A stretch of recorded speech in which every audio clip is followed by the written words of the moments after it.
I've seen other interviews where you've talked about like your mother fell into addiction real early on, right? What you know what at what age that was for you?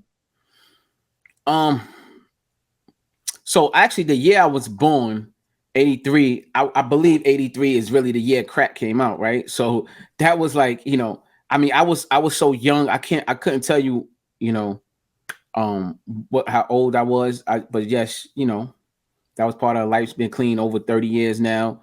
Like my parents became my superheroes. They came and got us out of foster care. And they yo, look, we gotta go get our kids. Fuck that. Whatever they was going through in their life, I don't think they was together at the time. They got back together and came and got us. And like, yo, that they my superheroes. Yeah, that's beautiful, man. That's, I think that with you being a parent, right, you understand like um it's so difficult because everything that you do affects your kids, right? Like, you know what I mean? So like um growing up in an era like that, like the 80s, where it's so tough in the inner city and everything, you're faced with so many different challenges. Man, so yes, definitely that's amazing. They were able to overcome all that and come get you guys and be there for you guys for the rest of your lives, you know? Yeah, yeah. That's well, my father, he died when I was 12 while we was living in Castle. He actually died in the apartment.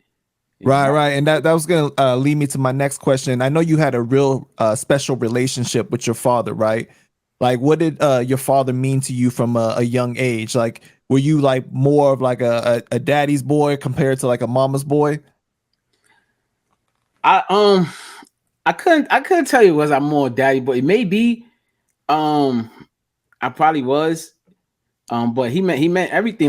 Like he was always smart to me. Like as a kid, he just like it's crazy because I know I probably don't look it, but I'm 40 years old, right?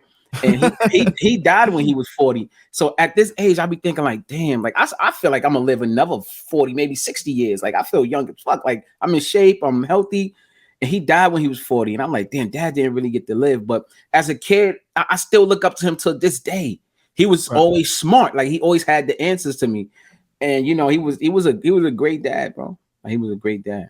And it seemed like he really instilled like a lot of that those like codes in you, right? Those like man morals of like this is how a man is supposed to be. So, a lot of times when you grow up in the inner city, it's like a lot of people, I'm sure you had tons of friends that grew up without their fathers, but like you had that still around you. So I'm sure you're grateful for that.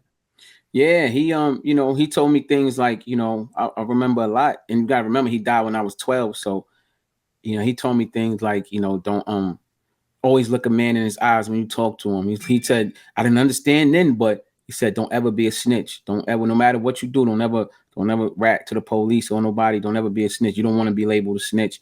Um, to the average mind, me saying that, they'll probably be thinking, oh, his father let him set him up for failure. No, he didn't. Look at me. Look at me now.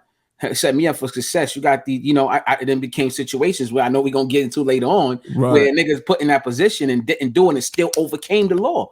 So you don't have to snitch to come home. But a lot of things, bro. I remember one time he pulled me up. He was smoking a cigarette and he pulled me up like, yo, come here, let me highlight you. And he showed me the box. He was like, you see this? Don't ever smoke these. But I told him, I said, but you doing it. You know what I'm saying? Like we used to talk like that. Like, but you do. He said, don't do what I do. Do what I say. All right. And then I read the box. It said may cause lung cancer. And I tell you that story because to this day, I never smoked a cigarette in my life. Like that man had that much influence on me. Like I never took a pull off of a cigarette in my entire Wow. life. And I'm 40 years old. And it's because of that. Hmm. Yeah. And so, to this day, it seems like he definitely has like, I'm sure there's times where like even today, like you pull back to those moments in your life and you're like, wow, like I can still hear him talking to me. I can like still, learn from those moments that he taught me those things and apply them to today.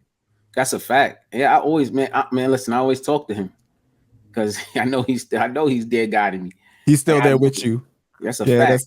that's I still beautiful. talk to him. What about your mom? Is she still alive today? Yes, my mother's still alive. My mother's still thriving. That's great, man.